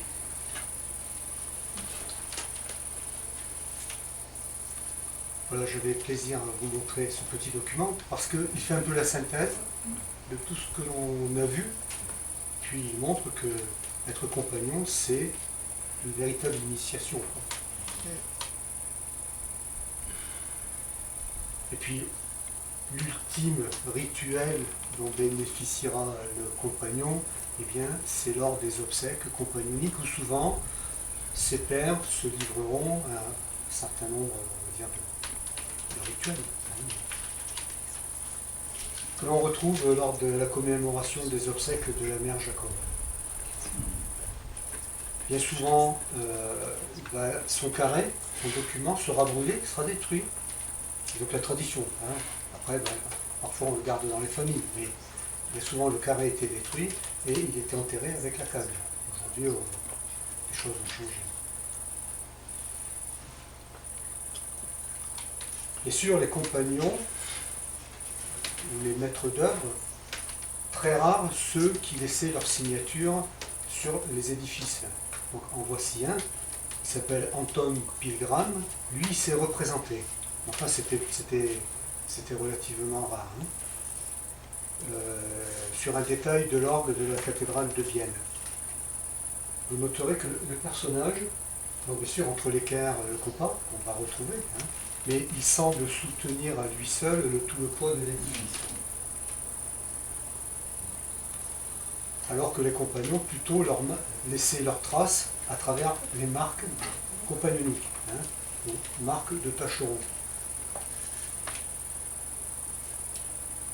Après, il y a les marques compagnoniques qu'on va trouver sur les édifices, mais il y a aussi les marques de passage qu'on va pouvoir trouver sur un certain nombre de bâtiments.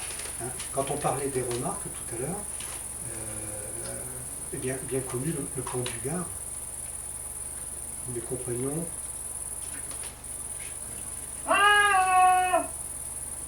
ont laissé de nombreuses marques de passage.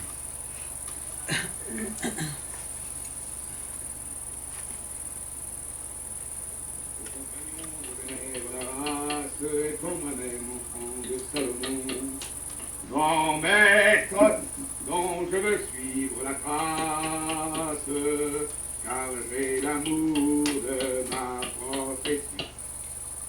Alors, le compagnonnage ne serait pas ce qu'il est sans les chants compagnoniques. Il existe une multitude de chants qui ont été écrits par des compagnons, et lorsqu'on est à la Cayenne, qu'on se retrouve pour faire la fête, ou lors des processions, ou lors des fêtes compagnoniques, liées au Saint Patron, on a plaisir à se retrouver et à chanter. Rien de plus humain.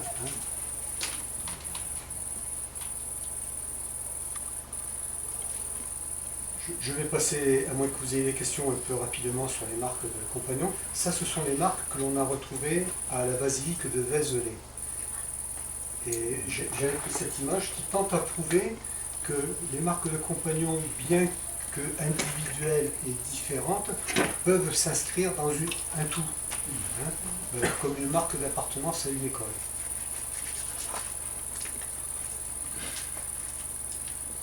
Hein, quelques marques, là c'est à l'église de Mouchamp en Gascogne, bon, tout simplement parce que pas par loin. Voilà, on va en voir ici, on voit ici, on voit ici encore. À l'époque, hein, ils ne savaient pas forcément lire et écrire. Et par contre, à travers leur marque, il fallait quand même le temps de la graver dans la pierre. On dit que souvent dans les carrières, c'était pour pouvoir, ils étaient payés à la tâche. Hein, donc les marques de tâcherons, on va les qualifier de ça aussi, c'était pour pouvoir être payé qu'on laissait sa marque. Hein. Il y a aussi, alors bon, je vais passer rapidement là-dessus. Le port de la pâte d'oie. Et ça, c'est Vézelay. Alors, le compagnonnage, une des 5 patronnes du compagnonnage, c'est Marie-Madeleine. Ça, c'est la basilique de Vézelay, qui est dédiée à Marie-Madeleine, puisqu'on va y trouver ses reliques. Alors, Vézelay est célèbre, particulièrement célèbre, comme édifice, pour les magnifiques tympans. Je vais essayer plutôt... voilà, j'avance. Voilà. Pour le situer dans l'espace, ça sera mieux. Voilà, il faut que je le promène. Ici. Et voilà, on va faire ça. Vézelay, en Bourgogne. Magnifique basilique. Très très célèbre pour ses tympans.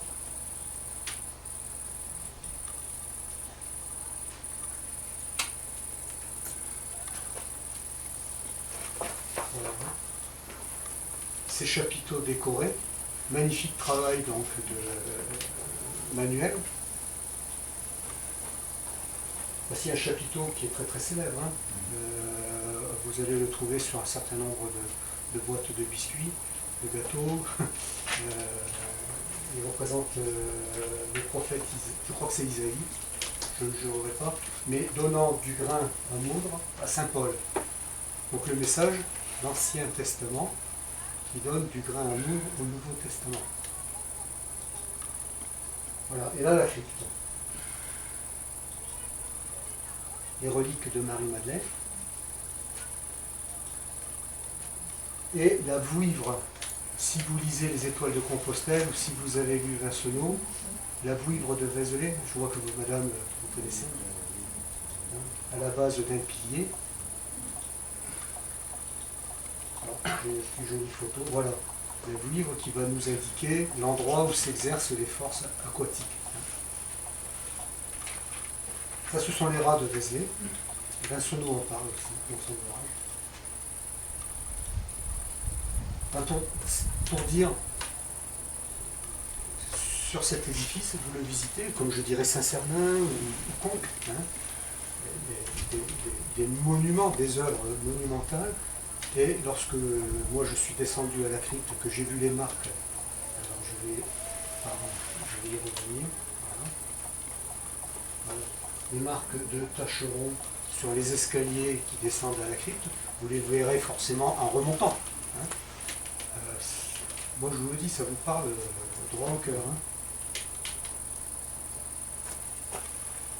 Parce qu'en fait, ils ont laissé à la pérennité hein, la preuve de leur connaissance, de leur existence.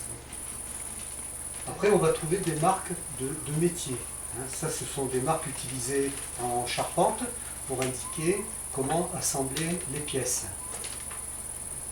Ces marques qui seront mises en valeur et à l'honneur par Raoul Vergès, donc, dans son livre La pendule à Salomon, dont je vous ai montré quelques extraits.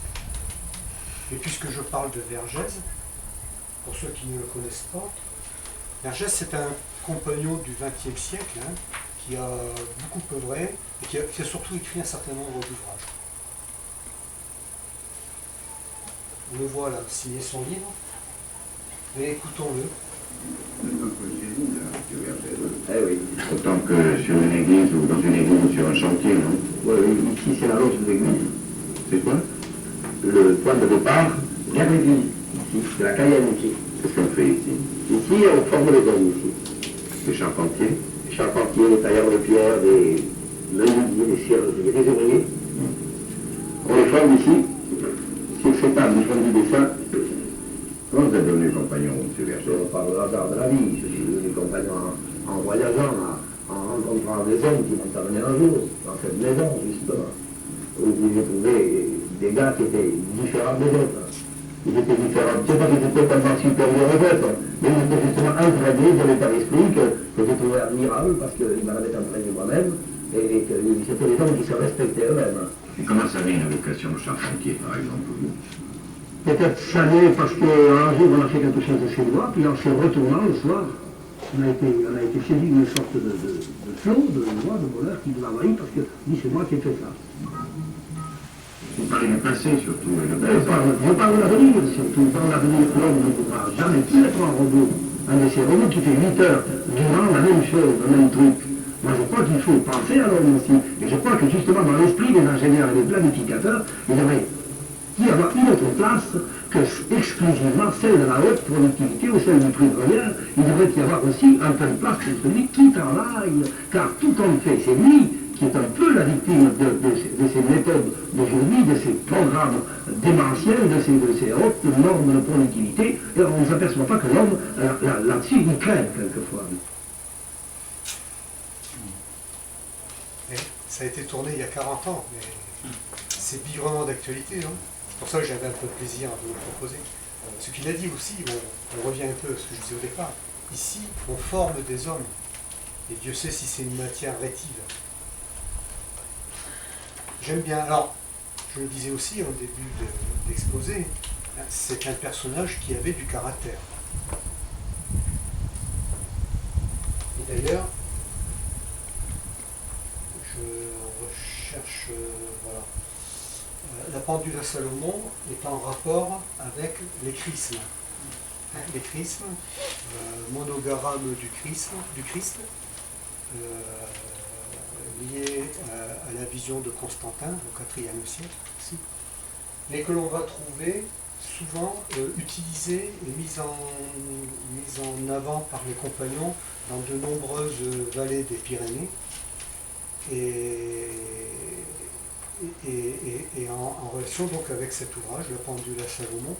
Mais le mieux c'est que donc celui-ci, ce chrisme, c'est celui de la chapelle des Templiers à Aragnouet. Alors, l'histoire de la pendule à Salomon, c'est donc un livre qui raconte l'histoire de la construction d'un pont. Et Raoul Vergès a décidé d'en faire un film. Donc, pour faire le film, il a cherché des subventions, il a cherché, etc. Et ils ont décidé, pour le besoin du film, de construire un vrai pont qui devait rester, qui devait avoir une utilité, on va dire, territoriale. Et ça s'est passé à un petit village d'Aragnouet, dans les Pyrénées. Et comme il n'a pas eu, alors je ne connais pas les détails, hein, les subventions qu'il escomptait, il s'est fâché, il a mis le feu au pont. Voilà. Ça, c'est un caractère fort. Quelqu'un qui n'accepte pas la médiocrité, y compris dans ses relations humaines.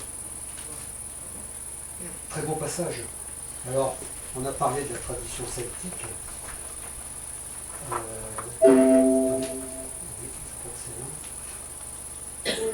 Oui. Un passage du film. Prisme mystérieux.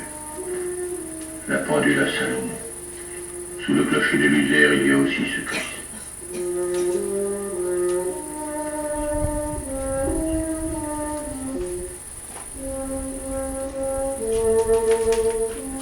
Encore ceci. Le chrisme. Le vieux chemin de Compostelle.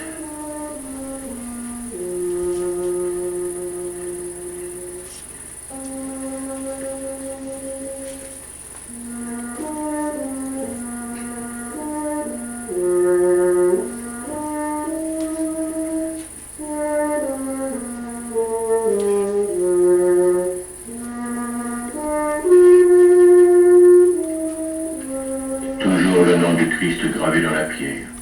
Alpha, Oméga, tradition grecque. Le cercle quarté, tradition celtique. L'épée des Templiers, tradition chrétienne.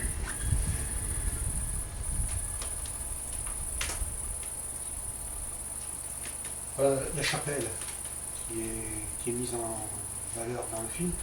Et donc aujourd'hui on a construit un pont, mais il est en béton. Hein. Là, il a bien fallu...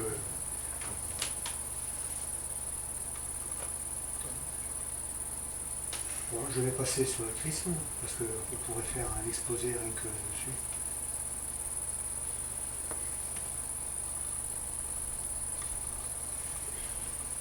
Bien sûr, le compagnon, la tradition, s'inscrit dans une tradition chrétienne, et on va trouver un certain nombre de saints patrons.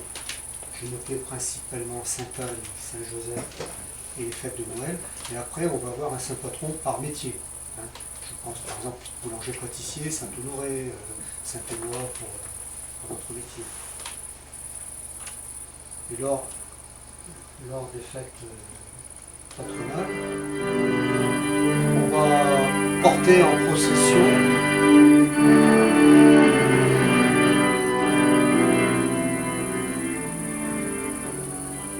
en grand apparat, hein, souvent les chefs-d'œuvre.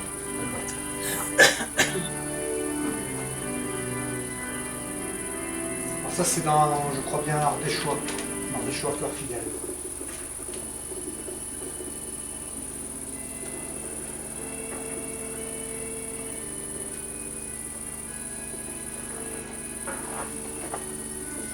Ce genre de cérémonie existe toujours, hein. C'est toujours émouvant d'y assister. Si vous avez l'occasion, n'hésitez pas. Une autre manière de rendre hommage au compagnonnage. C'est un vieux film, hein, parce qu'elle était jeune, Alice Sapé.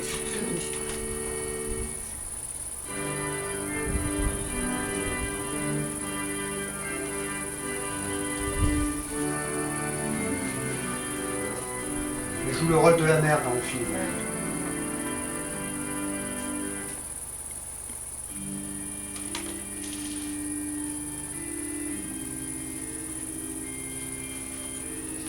Voilà.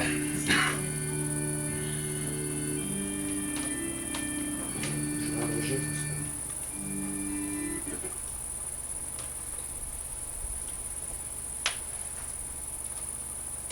Donc ça, normalement, c'était la fin de ma première partie. Avec... Ah, pardon. Excusez-moi. J'étais un peu rapide.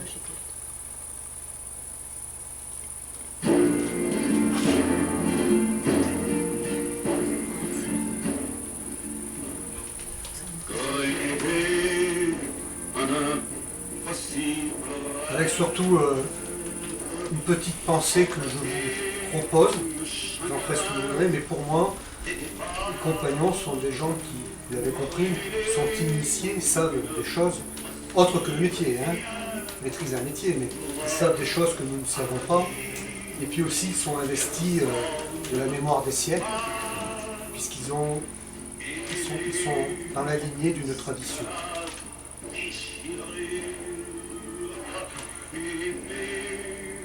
Bon, ben là, je pourrais y revenir hein, sur mes références. N'hésitez pas à me demander.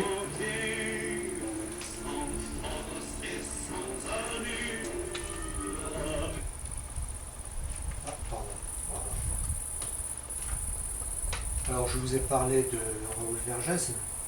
Pour ceux qui ne connaissent pas, écoutez Henri Vassounou. Ouais. Alors, le mieux, c'est de l'entendre parler. C'est ainsi que les compagnons ont été formés, tout simplement. Car il y a un enseignement péripatéticien, pour être dit, ils suivaient un maître qui, tout en marchant et tout en travaillant, leur apprenait les éléments. Et les éléments même assez aptitudes, si vous voulez, théoriques, et qui nous apprenaient au moyen de correctifs, pour être très bien dans la mémoire des gens. Il y a établi, rien n'était écrit, ce qui fait que tout est perdu de ce mode d'enseignement, de ces connaissances. Mais c'est un peu celui que j'avais su, que j'ai suivi, enfin j'ai eu des grands-pères compagnons qui m'ont appris ces choses-là, mais enfin, il y a certainement la divine préparation que j'ai eu la chance de lire quand j'étais gamin, et ça m'a certainement beaucoup marqué. D'abord, la pelle, le pic, la pioche, d'abord, des travaux modestes, d'abord. Et puis après, ensuite, seulement s'il est capable d'accepter la discipline compagnonique, on va l'initier petit à petit. Et par des moyens très simples, d'ailleurs, un tel théoréticien, c'est pourquoi je suis là aujourd'hui, parce que cette initiation, c'est un règlement de la lui-même. On fait même le dessin dans la poussière du chemin. Tout simplement.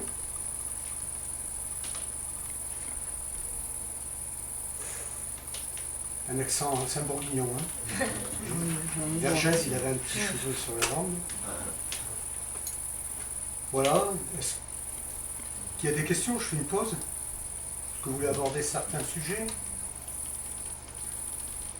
Non? Bon, alors, puisque vous n'avez pas de questions, j'en pose une. Pour l'époque moderne, eh bien, les compagnons ont particulièrement œuvré à la construction de la Tour Eiffel. Donc vous voyez, il y a eu la Tour Eiffel, mais il y a eu récemment le viaduc de Millau aussi. Et la Tour Eiffel, il y avait 40 compagnons, et on peut se féliciter qu'à l'époque, avec les moyens dont on disposait, il n'y a pas eu d'accident grave. Ce qui prouve qu'ils avaient quand même une certaine maîtrise du métier de la sécurité. Quelqu'un qui aura aussi beaucoup utilisé le savoir-faire des compagnons, c'est Eugène Viollet-le-Duc. Pardon, excusez-moi, erreur.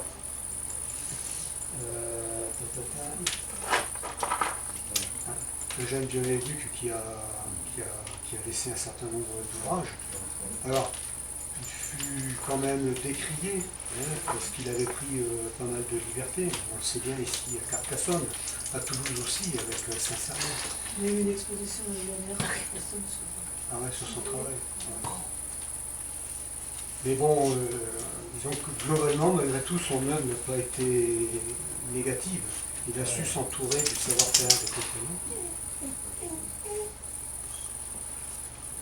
Bon, une de ses grandes œuvres fut, on va dire, la restauration de Notre-Dame de Paris, où il s'est d'ailleurs représenté tournant le dos à Paris, plutôt tournant le dos et contemplant son œuvre.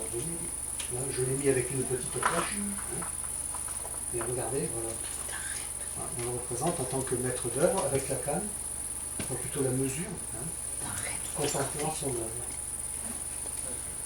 Bon, c'était quand même un caractère, lui aussi, pour pas dire c'est le caractère, mais il avait de la personnalité. Un autre rapport avec le compagnonnage, bon, on pourrait en parler plus longuement, Notre-Dame de Paris, c'est aussi une œuvre alchimique. Vous le savez, avec les sculptures des stylovates qui représentent le grand œuvre alchimique, mis en valeur par Fulcanelli au siècle dernier. Et pour revenir à Paris, et aux marques de compagnons, à Paris, les compagnons, outre qu'ils iront voir Notre-Dame de Paris, ils iront aussi voir le Baphomet, puisque je pense à vous, vous vous intéressez aux Templiers, je peux comprendre, le Baphomet de l'église de Saint-Méry, peut-être que je me trompe, excusez-moi, qui représente un personnage androgyne, un homme avec des attributs masculins, et une poitrine de femme.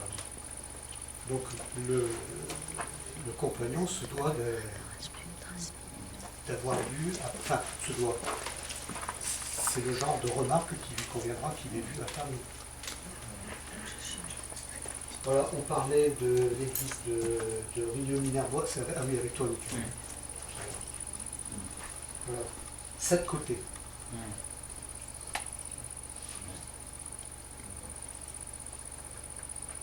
Surtout les sculptures, voilà, du maître de Cavestany et la Vierge que je cherche. Voilà. La Vierge est en Saint-Mandorle d'orle. Donc ça fait partie des points de passage pour les compagnons. Alors voilà qui est très sympa là, Cahors. Le pont va à l'entrée avec le petit diable. Ouais. Parce que c'était une pierre qui tombait tout le temps. Ah oui. Alors maintenant les scellés avec du métal, et puis ils ont sculpté ce petit diable pour montrer que maintenant elle ne bougera plus. Qu'elle était solide, ah oui. Ah ouais, mais c'est des... On a de l'humour dans le compagnonnage. Ah ben voilà. Ça c'est à... que je dise pas de bêtises, c'est à Toulon.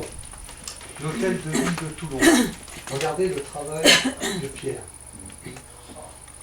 Alors là, on va dire les maîtres d'œuvre qui avaient commandé le travail, lorsqu'ils ont vu le travail fini, ils ont peur. Ils ont eu peur que ça s'écroule. Et donc ils ont demandé au maître d'ouvrage, au compagnon, écoutez, nous on serait plus rassurés si vous mettiez une colonne centrale. Alors il a mis un pilier de renfort.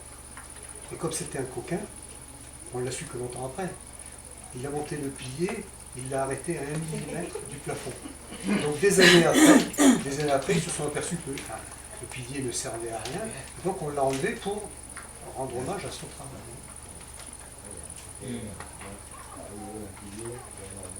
Comment? Je pensais, on dit, j'aurais un pilier, on va en mettre un. Ah oui. Qui va servir à rien. Ah oui, oui, mais c'est vrai. Voilà. C'est quand même du bel ouvrage. Hein. Ouais, puis c'est une tout le temps. Allez, pour rendre... Ici, c'est un autre ouvrage, l'escalier de l'œuvre Notre-Dame à Strasbourg. Bon, outre que je voulais vous montrer ce travail, il est célèbre pour ses tores. Vous voyez. Et à Strasbourg, on va avoir, voilà, travail de pierre magnifique. S'il fallait le refaire aujourd'hui. Hein. Et pour rendre hommage à nos petits compagnons d'aujourd'hui, qui se sont permis de prendre la parole pendant l'exposé, à Strasbourg, le compagnon, il devait remarquer sur la chaire ce petit chien qui a été rajouté. Alors, on dit que le maître d'œuvre, c'était un prédicateur qui était accompagné de son chien. À l'époque, dans les cathédrales, on y allait avec les animaux. Hein. Et souvent, le chien intervenait pendant la prédication et réveillait ceux qui s'endormaient. Hein.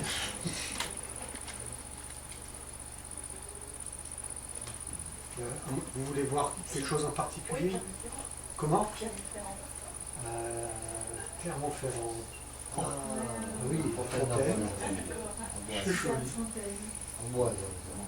Alors, de mémoire, c'est surtout cette porte. Alors, l'église, Clermont-Ferrand, je vais vous dire, je me rappelle plus.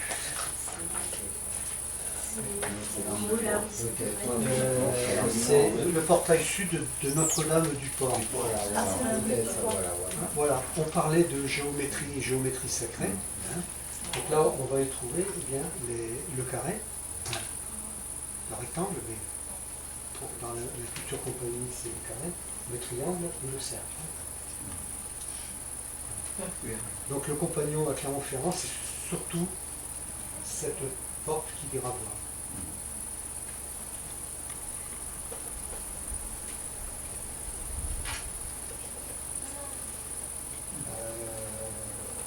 Après, à Reims, à la cathédrale de Reims, alors je ne sais plus à quel endroit, hein, et il va aller voir,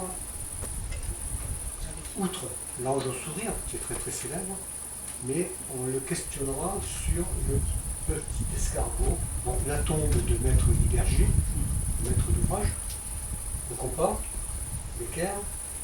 Alors, on peut étudier longuement, hein, en parlant de proportions dorées, tout a été construit dans la proportion dorée. Mais surtout, on ira remarquer, on ne le voit plus parce qu'il a subi les outrages du temps, le petit personnage, l'homme qui sort de l'escargot. Alors, on va dire, l'escargot a beaucoup été utilisé comme marque par les compagnons, surtout les constructeurs bourguignons. Le nombre d'or aussi. Ah, oui, il y a tout un tas de raisons. Hein. En particulier Vincenot dans le pape des escargots. Allez, je vais... Parce que c'est la spirale, c'est ça? Oui. L'escargot, il y a tout un tas de raisons. La galaxie l'escargot. On parlait du nombre d'or. Nombre d'or aussi. Hein. Je disais aussi le compagnon pratique bien la langue des oiseaux. Hein. Et oui, une petite référence mais aussi. Alors pour Vincenot, l'argot pourrait venir de Goth, un Goth qui était l'initié en Celte, pour les Celtes. Mais aussi c'est la marque on le qualifie de limaçon. Donc une proposition pour le constructeur de lire ce qu'a écrit le maçon, puisqu'il peut y avoir un certain nombre de messages. Là où il y a l'escargot, c'est peut-être un encouragement à faire une introspection sur l'édifice.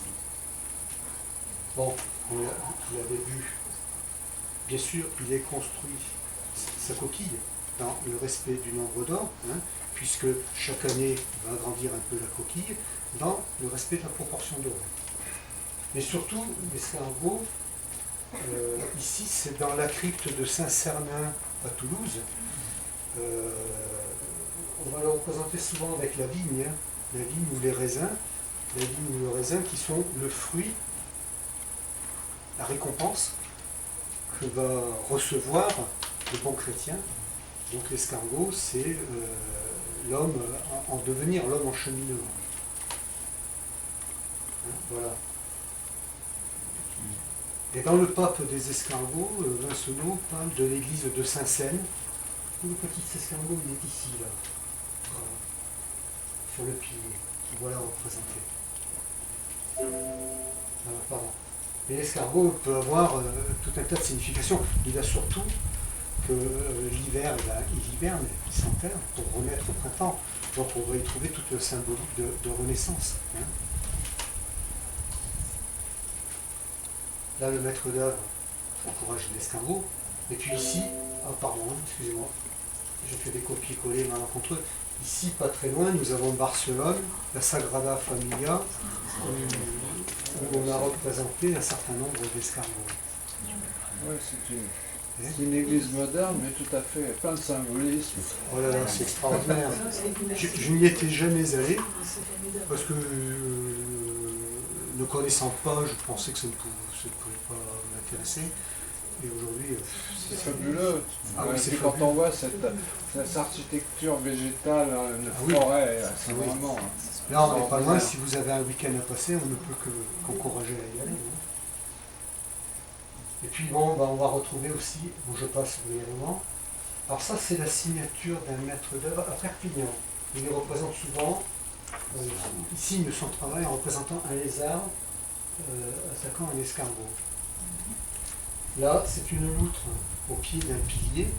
Par contre, je n'ai pas noté dans quelle église c'était, alors je ne m'en rappelle plus. Et je cherchais à en comprendre la symbolique. Je ne vois qu'une symbolique aquatique à rapprocher de la vouille. Ce n'est que mon avis. Et puis surtout, alors voici, ça c'est une marque compagnonique. C'est à Notre-Dame de l'Épine, à côté de Chalon-sur-Marne, si je ne dis pas de bêtises. Ce petit personnage qui sort de la coquille de l'escargot. Alors, l'initié, le symbole de la Renaissance, l'initié qui renaît. On peut l'imaginer comme ça. Pareil, bon, comme c'est à hauteur d'homme, il a subi un peu les outrages du temps. Là, c'est un escargot à canébrine. Voilà. Je ne sais pas si vous avez des questions, vous voulez approfondir certains points. Bon, je me dois de vous parler des pèlerinages. Pour les compagnons, outre le Tour de France, il y a des voyages, alors, pour les devoirants en principe, ceux qui sont sous l'égide de Maître Jacques, il y aura le pèlerinage à Saint-Jacques-de-Compostelle. Alors on peut le voir comme ça, mais aussi pour ceux qui font le pèlerinage à Compostelle, qui suivent le chemin, ils vont forcément trouver un certain nombre de symboles, de travaux, de symboles compagnoniques.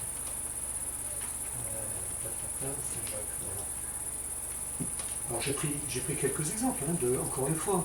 Ça c'est à Saint-Côme-d'Olt, le clocher. Le clocher spiralé. Oui, voilà, en forme de travail de compagnon.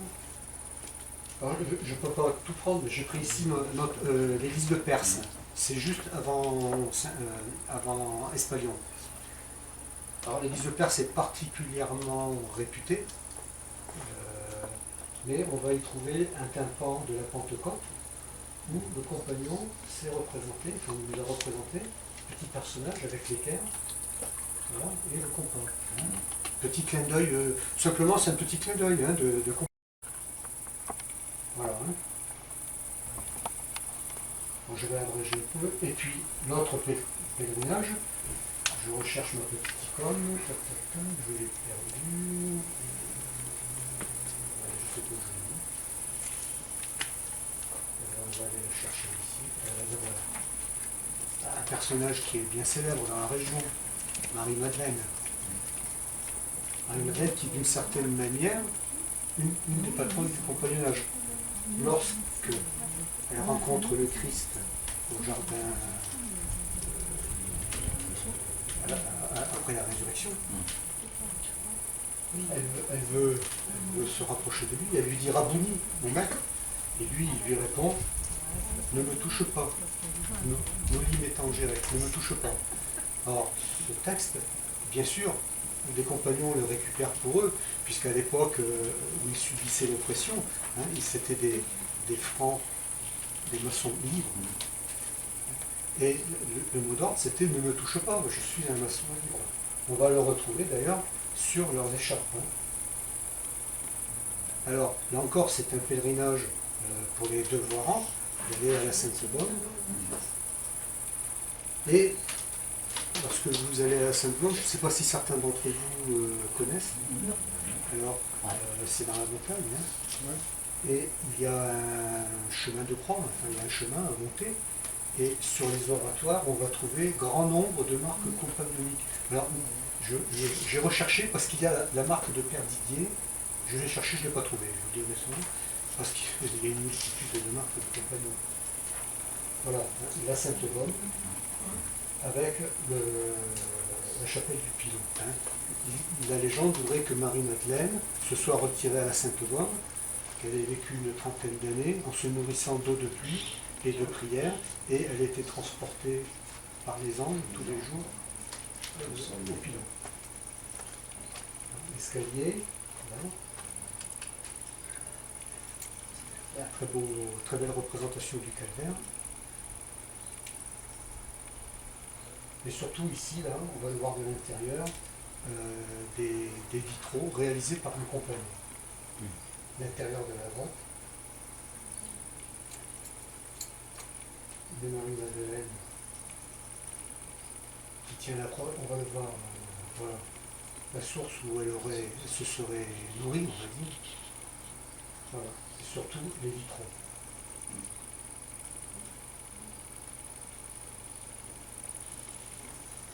Alors on peut imaginer que les compagnons d'aujourd'hui ne sont pas dans une croyance très orthodoxe par rapport au catholicisme.